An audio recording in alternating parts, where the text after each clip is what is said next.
বাংলাদেশ জাতীয়তাবাদী যুবদলের ৪৭তম প্রতিষ্ঠা বার্ষিকী উপলক্ষে ফেনীতে দুস্থদের জন্য আয়োজন করা হয় ১ টাকার বাজার। বুধবার সকালে শহরের জুলাই চত্বরে ফেনী জেলা যুবদলের আয়োজনে এই কর্মসূচি অনুষ্ঠিত হয়।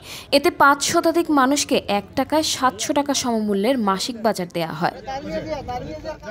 মাত্র ১ টাকায় দেয়া হচ্ছে চাল, ডাল, পেঁয়াজ, আলু, তেল ও বিস্কুট সহ ৭টি পণ্যের বাজার। এছাড়া ৫০০ শ্রমজীবী মানুষের মাঝে বিতরণ করা হয় রান্না করা খাবার। ১ টাকার বিনিময়ে আমরা অনেকগুলা বাজার পাইছিলাম। তারপরে আপনার ১ টাকা দিয়ে এখন পানিও একটা পাওয়া যায় না, ২০ টাকা ৩০ টাকা লাগে একটা পানি কিনতে গেলে, একটা চকলেট কিনতে গেলে এখন ৫ টাকা লাগে। তার বিনিময়ে আমরা ৬০০-৭০০ টাকার বাজার পাইছি ১ টাকায়। কর্মসূচিতে উপস্থিত ছিলেন জেলা যুবদলের আহ্বায়ক নাসির উদ্দিন খন্দকার, সদস্য সচিব নঈম উল্লাহ চৌধুরী বরাত, সিনিয়র যুগ্ম আহ্বায়ক ভিপি বেলাল সহ জেলা যুবদলের বিভিন্ন পর্যায়ের নেতাকর্মীরা। জনকল্যাণমুখী মানুষের কামা লাগে চাম করিয়ে, যেটা দুনিয়ার কামা লাগবো, মানে নগদ কামা লাগবো, এটা বাকি কোনো কাম নয়। যেটা আমরা স্বপ্ন দেব, আমরা মরে গেলে জান্নাত দেবেন। দুনিয়াতে আমরা আমি স্টেট ব্যাংক খামো, তারপরে স্টেট ব্যাংক দখল করুম, বিকরণ নামে আমরা মানুষের টিয়া মারি দেবো, কিন্তু আমরা জান্নাত দেবো।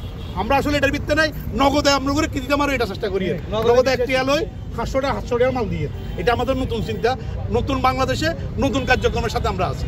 আমরা নিরীহ অবহেলিত মানুষের পাশে দাঁড়ানো, যারা দুস্থ মানুষ তাদেরকে আমরা ১ টাকার বিনিময়ে আমরা এক বাজার করে দিচ্ছি।